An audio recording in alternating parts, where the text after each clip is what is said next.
லண்டன்ல உள்ள ஒரு ஆடம்பர ஹோட்டல்ல சவுதி அரேபியாவை சேர்ந்த இளவரசர் அப்துல்லா பின் ஃபகத் இறந்து கிடந்தது பெரும் அதிர்ச்சியை ஏற்படுத்துச்சு. அவருடைய இறப்புக்கு அதிக அளவிலான மதுபானம், போதைப் பொருட்கள், அப்புறம் வலி நிவாரணி மாத்திரைகளுடைய கலவைதான் காரணம் அப்படின்னு பிரேத பரிசோதனை அறிக்கை வெளியாச்சு.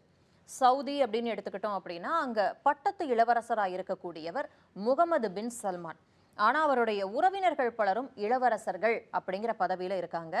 அப்படி ஒரு உறவினர் தான் இளவரசர் அப்துல்லா பின் ஃபகத்.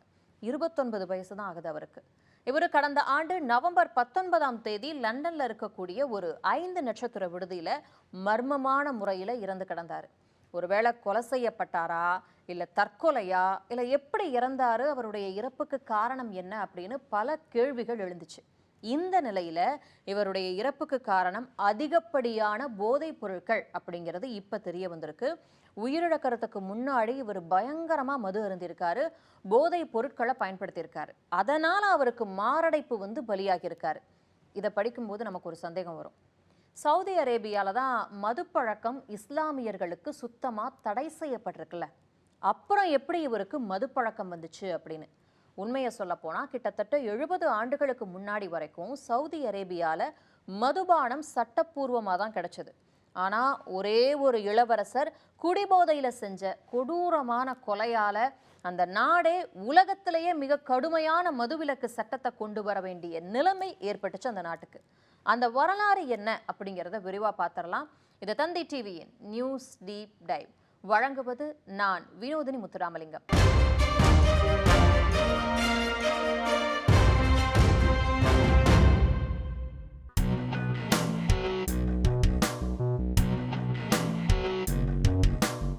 இந்த சம்பவம் நடந்தது நவம்பர் 16, 1951.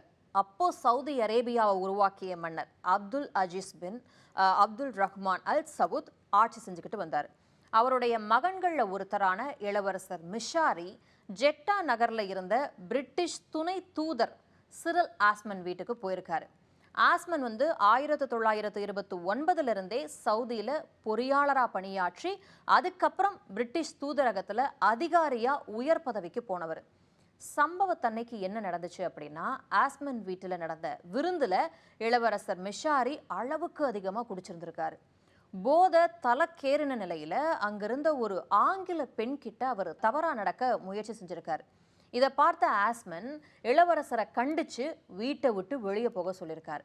மறுநாள் காலையிலையும் போதை தெளியாத அந்த இளவரசர் மிஷாரி கடும் கோபத்தோட ஆஸ்மன் வீட்டுக்கு போயிருக்காரு. அந்த பொண்ணை என்கிட்ட நீங்க ஒப்படைக்கணும் அப்படின்னு சொல்லி மிரட்டியிருக்காரு. ஆஸ்மன் மறுபடியும் அவரை வெளியேற்ற முயற்சி செய்யறப்போ ஆத்திரமடைஞ்ச மிஷாரி தன்னுடைய கை துப்பாக்கியை எடுத்து சரமாரியா சுட்டிருக்காரு. இதுல ஆஸ்மன் சம்பவ இடத்திலேயே பரிதாபமா பலியாகி இருக்காரு. அவருடைய மனைவியும் இந்த துப்பாக்கி சூட்டுல காயமடைஞ்சிருக்காங்க. செய்தி அறிஞ்ச மன்னர் அப்துல் அஜீஸ் கொதிச்சு போயிட்டாரு. உடனே தன்னுடைய மகனை கைது செய்யறதுக்கு உத்தரவிட்டிருக்காரு. பிரிட்டன் இதழ் ஒன்று வெளியிட்ட அறிக்கையின்படி ஆஸ்மனோட மனைவியை மன்னர் நேரில் அழைச்சு, என் மகனுக்கு என்ன மாதிரியான மரண தண்டனை கொடுக்கணும் அப்படின்னு நீங்களே முடிவு செய்யுங்க அப்படின்னு சொல்லியிருக்காரு.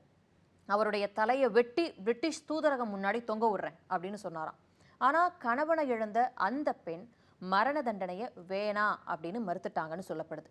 அதுக்கு பதிலாக அவங்களுக்கு அப்பவே 9 கோடி ரூபாய் நஷ்ட ஈடா வழங்கப்பட்டுச்சு. நான் சொல்றது முன்னாடி அந்த காலத்திலேயே. அடுத்து அந்த மன்னர் தன்னுடைய மகனுக்கு ஆயுள் தண்டனையையும் மாசம் 20 கசையடிகளையும் தண்டனையா மாற்றி கொடுத்திருக்காரு. கசையடி அப்படின்னா அங்க சவுதியிலாம் பயங்கரமா இருக்கும்.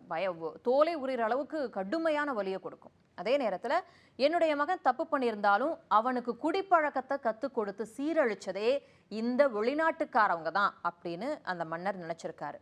இந்த சம்பவத்துக்கு அப்புறம் தான் மன்னர் அப்துல் அஜீஸ் ஒரு ஆணை பிறப்பிச்சாரு. அதன்படி சவுதி அரேபியாவுக்குள்ள மதுபானங்கள் இறக்குமதி செய்ய முழு தடை விதிக்கப்பட்டுச்சு. இப்படிதான் சவுதியில 70 ஆண்டுகால அந்த கடுமையான மதுவிலக்கு காலம் அப்ப தொடங்குச்சு. மன்னர் அப்துல் அஜீஸ் 1953 இறந்த பிறகு அடுத்த மன்னரா வந்த சவுத் என்பவருடைய ஆட்சி காலத்துல சிறையிலிருந்து அந்த இளவரசர் மிஷாரி விடுவிக்கப்பட்டாரு அப்படிங்கிறது வேற ஒரு தனிக்கதை. அந்த ஆணை பிறப்பிக்கப்பட்டதிலிருந்து சவுதி குடிமக்கள் மதுவோட பிடிபட்டாங்க அப்படிங்கிற பட்சத்துல சிறை தண்டனை இல்லைன்னா கசையடி வழங்கப்படும்.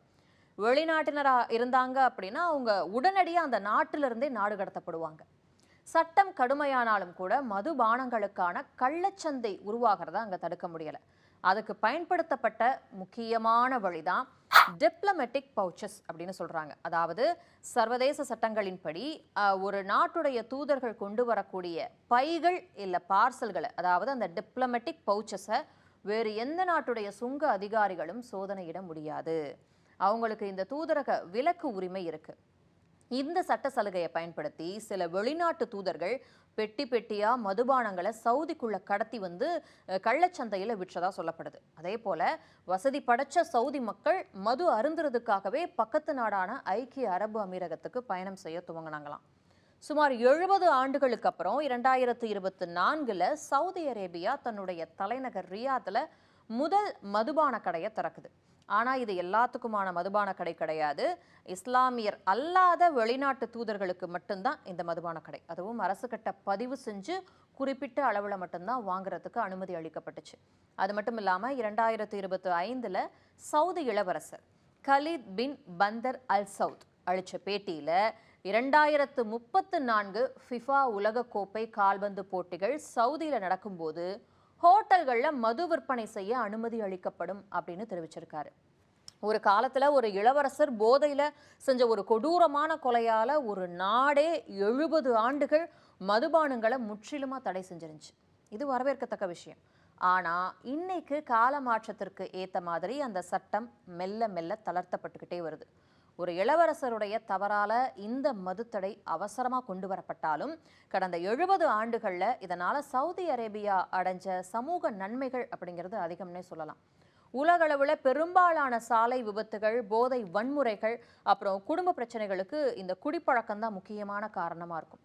ஆனா சவுதியில மது தடை செய்யப்பட்டதால போதையில நடக்கக்கூடிய குற்றங்களும் சாலை விபத்துகளும் பெருமளவுல தவிர்க்கப்பட்டிருக்கு. மது அடிமைத்தனத்தால குடும்பங்கள் சீரழிகிறது சவுதியில ரொம்ப குறைவு அப்படின்னு சொல்லப்படுது. இப்போ அதிகமா மது குடிச்சுக்கிட்டே இருக்க பட்சத்துல கல்லீரல் பாதிப்பு வரும். அந்த மாதிரியான குடி தொடர்பான கொடிய நோய்கள் வரவும் வாய்ப்பு அங்க கம்மி அப்படின்னு சொல்றாங்க. தனிநபர்கள் அவங்க கஷ்டப்பட்டு உழைச்சு சம்பாதிச்ச பணத்தை வீணாக்காம குடும்பத்தோட வளர்ச்சிக்கும் குழந்தைங்களுடைய எதிர்காலத்துக்கும் பயனுள்ள வகையில செலவழிச்சாங்க. ஒரு நாட்டுடைய வளர்ச்சி அப்படிங்கிறது பொருளாதாரத்துல மட்டும் கிடையாது, அங்க வாழக்கூடிய மக்களுடைய ஒழுக்கத்திலையும் அமைதியிலையும் தான் இருக்கு. 70 ஆண்டு கால மதுவிலக்கு சவுதி அரேபியாவுக்கு ஒரு பாதுகாப்பான அப்புறம் அமைதியான சமூக சூழலை உருவாக்கி கொடுத்துச்சு அப்படிங்கிறதுல எந்த சந்தேகமும் கிடையாது. இன்னைக்கு உலகமயமாக்கல், சுற்றுலாத்துறை வளர்ச்சி, அப்புறம் 2034 உலகக்கோப்பை கால்பந்து போட்டி போன்ற நிகழ்வுகளுக்காக சவுதி அரசாங்கம் சில தளர்வுகளை கொண்டு வர தொடங்கினாலும் மது இல்லாத சமூகம் தரக்கூடிய ஆரோக்கியமும் நிம்மதியும் எவ்வளவு விலை மதிப்பற்றது அப்படிங்கிறத வார்த்தைகளால சொல்ல முடியாது. சுதந்திரம் அப்படிங்கிற பேர்ல மதுவை அனுமதிக்கிறதா இல்ல மக்களுடைய நல்வாழ்வு கருதி அதை கட்டுப்படுத்துறதா அப்படிங்கிற கேள்விக்கு சவுதியுடைய வரலாறு உலக நாடுகளுக்கு ஒரு நல்ல பாடத்தை கற்றுக் கொடுத்துருக்கு.